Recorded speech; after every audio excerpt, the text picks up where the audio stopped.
Welcome. This training has been developed by the Guy's and St. Thomas's Children's Community Speech and Language Therapy Service around getting the views of the pupils you work with. It's a guide to effective participation within intervention planning. This course has been designed for teachers, teaching assistants, and school staff working in secondary schools. Over the next 30 minutes, we'll explore why pupils' voice matters, practical ways to gather it, and how to use it to shape teaching and support. By the end of this e-learning, you will be able to explain why it is important to gain the pupils' views, describe the process and approaches for collecting pupils' views, plan how to implement an appropriate approach for collecting the views of a pupil that you work with, and feel more confident in using a range of approaches to collect a pupil's views. When working with pupils who have a special educational need and disability, practitioners have a duty to involve them in decisions about their support. This means asking pupils how they feel and what they want to achieve. But pupils' voice isn't just a legal duty, it's also good practice. Involving pupils builds motivation and ownership of their learning, encourages independence, and helps them develop self-advocacy skills. Children and young people are much more likely to work towards goals they have helped to set. In secondary school, gathering a pupil's views becomes even more important with new challenges and opportunities arising. Firstly, adolescence is a time of growing independence, identity, and decision-making. The school environment becomes more complex than in primary. Pupils are moving between multiple classrooms with many different teachers and subjects. They may also have larger class sizes, and each year level often comes with new routines to manage. Pupils also begin making important subject and career choices with GCSEs, college, or apprenticeship pathways, as well as longer-term decisions. At the same time, social and peer pressures can make it harder for young people to speak up. Listening to pupils in this stage of life helps them to build confidence, develop self-advocacy skills, and prepare for adulthood. Of course, pupils don't always find it easy to share their views. Many may want to, but face barriers that make it difficult. Some may lack confidence or feel anxious about speaking up. Some pupils have language or communication difficulties, or some may need more time to process long or complex questions. Others may be reluctant to share in front of peers, or some may not know how to put their needs into words. Recognizing these barriers is the first step to supporting students to overcome them. Before we continue, let's check your understanding with a quick true or false quiz. Now would be a good time to pause this e-learning module to think about your responses.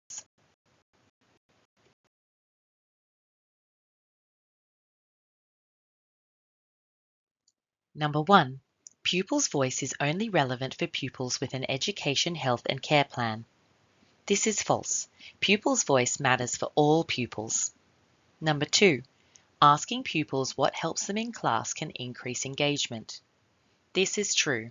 Even a small check-in can give useful insights. Number 3.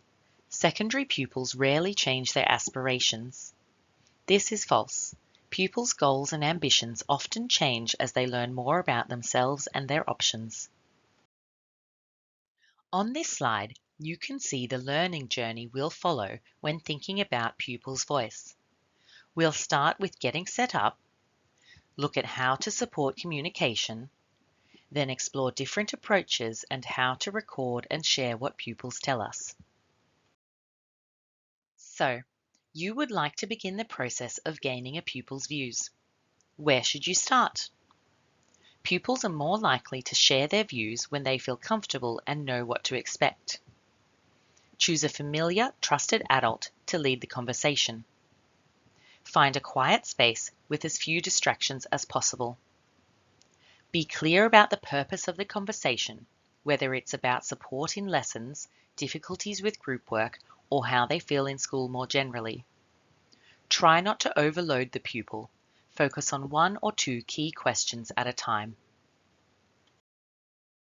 When collecting a pupil's views, we need to think about the language we are using and the questions we are asking. Keep your questions short, simple, and open. Phrases like, "What helps you?" or "What feels tricky?" are a good starting point. It can help to give examples such as, "Some students say copying from the board is tricky. What about you?" Where possible, it helps to let the pupil choose the focus, whether that's a subject, a type of task, or a social situation. Think about the students that you work with. They each may have different ways they interact and communicate with others. We want to support our students to communicate their wants and needs in a way that feels most comfortable for them. Not all pupils want to share their views verbally, so it is important to offer a range of ways for them to respond. Some students may prefer writing notes or short lists.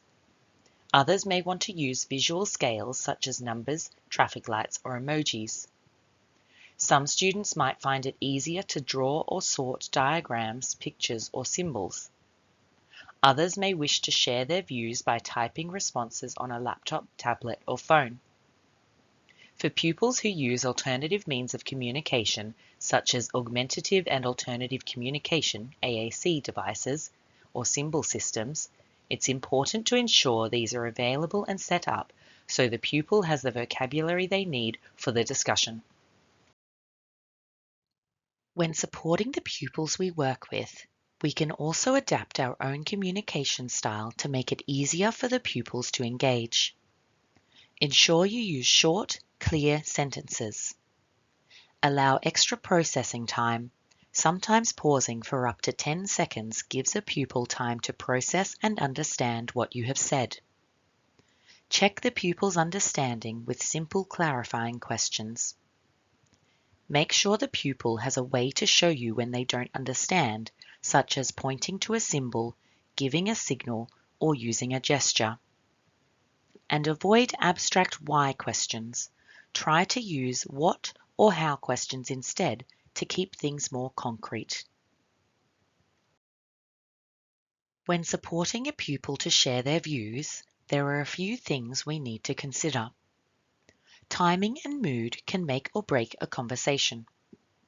If a pupil is upset, anxious, or dysregulated, it may be better to reschedule. Some pupils find it hard to think about the future, so support them by simply focusing on the here and now, what is going well, and what could be better. And as much as possible, begin with the positives before moving on to challenges. Different pupils have different communication needs, and small adjustments can make a big difference. Autistic pupils may prefer clear, literal language, reduced sensory distractions, and structured support such as first-then prompts or visual schedules. Pupils with vision or hearing loss may need accessible formats for written or spoken materials. Pupils whose speech is unclear may benefit from alternatives such as drawing, pointing, or symbols. And pupils who use AAC need their device or symbol system to be available, up to date, and relevant. On the following slides, we are going to explore some different ways you could gather a pupil's views. There is no single right way to gather a pupil's views. The best approach will depend on what works for that pupil. One common and useful method is a rating scale. These give quick, concrete feedback. For example, you might ask, "How easy was today's science lesson?" 1 means very hard, 5 means very easy. Scales can use numbers, traffic lights, or emojis, and they work well for both whole class and one-to-one check-ins. Another method that can be used is a visual sorting board. These help pupils organize their thoughts in a visual way. This approach often encourages discussion alongside the visuals, giving you more insight into their views. You may have heard of talking mats. This is an evidence-based approach using picture symbols. Evelina SLT offer training in how to use this. Please click the link at the end of this e-learning for more information. To use visual sorting boards, first you'll need to choose symbols or words that are relevant for that pupil. These will depend on the information you want to gather, whether that be school in general, particular lessons, or even strategies that may support the student in class. For example, you may have symbols for listening to the teacher, reading from the board, writing, working in groups, and understanding instructions.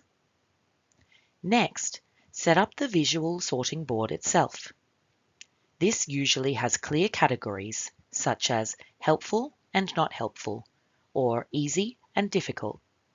Some pupils may prefer having more sorting options, such as very hard to very easy. Support the pupil to sort the symbols or words, starting with the positives if possible. As they place each one, you can use it as a chance to ask simple follow-up questions like, "What makes this helpful for you?" or "What makes this tricky?" Here is an example of a visual sorting board being used. This way of gathering a pupil's views breaks the classroom or school experience into smaller parts. It can help pupils share specific views that might not come out in general conversation, or that they might not have been able to articulate on their own. Feedback slips or end-of-lesson reflections can be another way to gather a pupil's views. They can be quick prompts pupils complete at the end of a lesson or activity. These might include questions like, "One thing that helped me today was," or "One thing I would change about today's lesson is." They can be written, tick box, or symbol-based. Short, structured conversations can also be very effective. Meeting one-to-one in a quiet space using short, open questions with examples and agreeing to one or two next steps can help pupils feel heard and valued. So now that you've gathered the pupil's views, what next? Gathering pupil's voice only makes a difference if it's acted on. When you meet with the student, record what the pupil tells you. This could be a photo of their sorted board, short notes taken during the meeting, or even a tick sheet. Agree one or two clear next steps with the pupil, and share this with key staff such as tutors, subject teachers, or the Senko. Remember that pupil's voice is not just a one-off exercise. Review progress regularly by checking in or noting how the pupil is going with their identified goals. Provide opportunities to update the pupil's goals when needed, as goals and aspirations may change over time. And use what the pupils tell you to shape classroom practice, interventions, and reviews. Considering pupils' voices isn't only for one-to-one meetings. It can be built into everyday teaching in the classroom as well as small group interventions. For example, you might add quick check-ins using scales or visuals, or use traffic lights, emojis, or slips for fast feedback. You can involve pupils in setting the focus of small group work and support students to review progress and goals with you. Even small moments of feedback can help pupils feel that their voice matters. Now that we have learnt about different approaches and considerations for collecting a pupil's views, let's take a look at this case study. Liam, in Year 10, seems to struggle to keep up in lessons. He often appears lost or confused, doesn't always remember what to do next, and rarely asks for support. When you ask him what part he finds difficult, he shrugs and says, "I don't know, it's too much." Which next step would you take? A. Ask Liam to rate how easy or hard lessons feel overall and pass this on to the teacher. B. Record Liam struggles in class in your notes and move on. C. Use a picture sorting activity or checklist to work out which parts of class he finds the most difficult.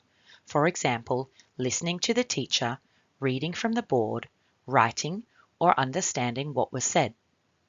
Or D, repeat the same question, what part is difficult, without breaking it down or offering any supports. Pause the e-learning here to think about your response.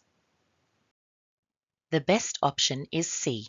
A sorting activity or checklist helps Liam break down the lessons into smaller parts, making it easier for him to work out what feels difficult. This also gives staff clearer information than just one overall rating and helps Liam feel supported to share his views. We have now covered each part of the learning journey for gathering a pupil's views. Part 1. What information do you want from the pupil? Part 2. How will you support the pupil's communication? Part 3. What are your key considerations for this pupil? Part 4. Which approach will you use and how? Part 5. How will you record and share the information? Now it's your turn. Think of a student that you currently support and answer the following questions. What helps them to share their views? What situations make it harder for them to share their views? Which of today's approaches could you try with them? How could you record and share their views so all staff are aware? And how might gathering their views help shape the way you support them in school? You may want to pause the module here and note down some ideas. Now that we have reached the end of this e-learning module, let's revisit our learning outcomes. By now, you should be able to explain why it is important to gain a pupil's views, describe the process and approaches for collecting a pupil's views, plan how to implement an appropriate approach for collecting a pupil's views, and feel more confident using a range of approaches to collect a pupil's views. Remember, gathering pupils' views is a powerful way to improve support in secondary schools. It builds motivation, independence, and self-advocacy, and helps staff adapt teaching and interventions to meet real needs. Even small opportunities for feedback can make a big difference to progress and well-being. We will leave you with one simple idea to try tomorrow. Use an emoji rating scale in a lesson, small group, or intervention to see how pupils felt about the task. A small step can open up valuable conversations with students. To support you, we've included a set of tools you can download and adapt for your students. These include rating scale templates with numbers, traffic lights, and emojis, examples of visual sorting boards for secondary contexts, and feedback slips and reflection sheets you can try with your classes, groups, or individuals. Please visit our training page by clicking the link below to find more information on our accredited Talking Mats training. Please take a moment to complete the short feedback survey using the link on this slide. Thank you for joining us today for this training on gathering a pupil's views.